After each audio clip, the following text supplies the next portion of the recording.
Good morning. Today my coffee with Bob is a little different than usual. Usually I like to tell you some sort of an inspirational story and something that hopefully gets our day off in the right way. But I just have to tell you, my heart and soul is in a little different place today because of what we saw happen yesterday.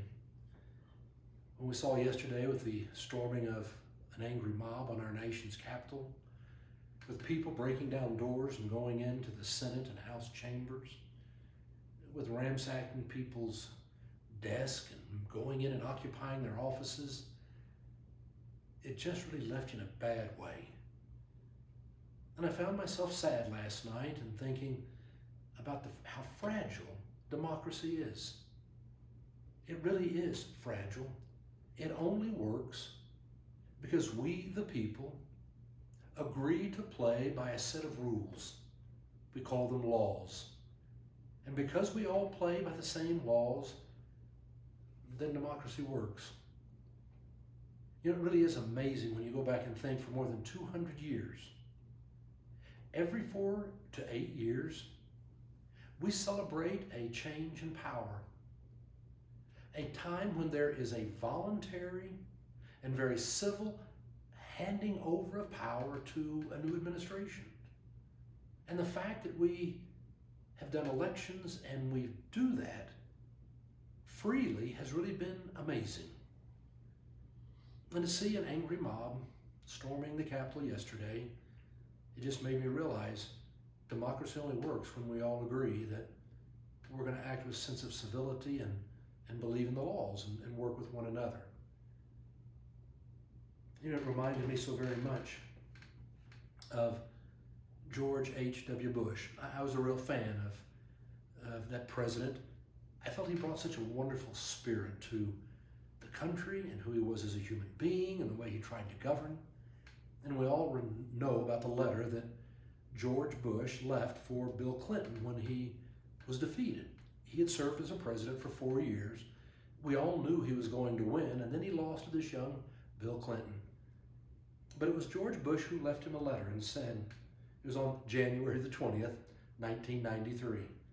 Dear Bill, when I walked into this office just now, I felt the same sense of wonder and respect I felt 4 years ago, and I know you'll feel that too. I wish you great happiness here. I never felt the loneliness some presidents have described. There will be some tough times, maybe even more difficult, by the criticism you may not think is fair. I'm not a very good one to give advice, but just don't let the critics discourage you or to push you off course. You will be our president when you read this note.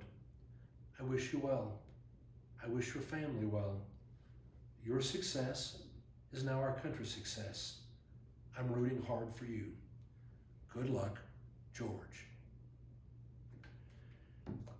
It was that spirit, almost 30 years ago, that I really believe is more the essence of who we are as Americans.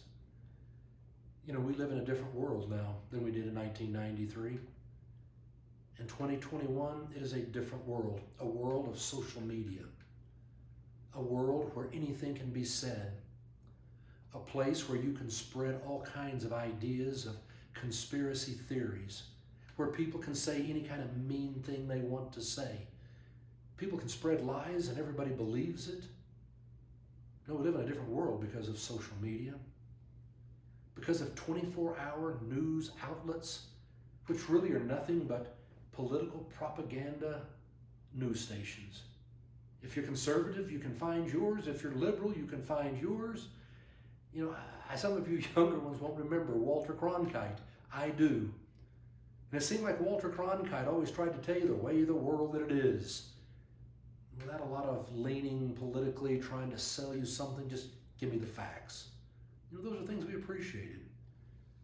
We've lost a lot of that now, and there's so many people vying to try to convince us of what is true and right. And the social media outlets, I really feel like entertainment has had a big deal on us. All of our TVs and movies and the sitcoms and the way we laugh at one another and say cutting things to each other that are supposed to be funny. The way we have these realistic shows where now people do things to to lie and cheat and steal and get you voted off an island. No, I think our entertainment industry's had a real impact on our attitudes towards life as well. But you know, I can't change what goes on in Washington and the way people treat one another. I can't change what happens on TV or what happens on social media or with news outlets. But you know, the one thing I can change, the one thing I can be responsible for, is the way that I choose to treat other people and the way I choose to act. And so I want to ask you today, you and I can help to be a part of a better world by the choices we make. You and I can choose to show respect for all.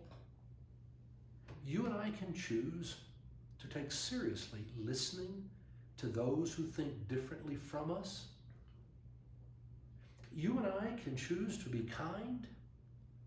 And when we confront someone who bullies or is being mean-spirited, we can call it out, but without being self-righteous and hard. We can respond with kindness and love, and we can still do it right. And you and I can do this differently. What I'm really asking is that you and I will remember that Jesus said, "By this all men will know that you are my disciples, if you have love for one another." You and I have been called to go out and to love our neighbor, no exception. Today, go out and be a part of the answer for a better world.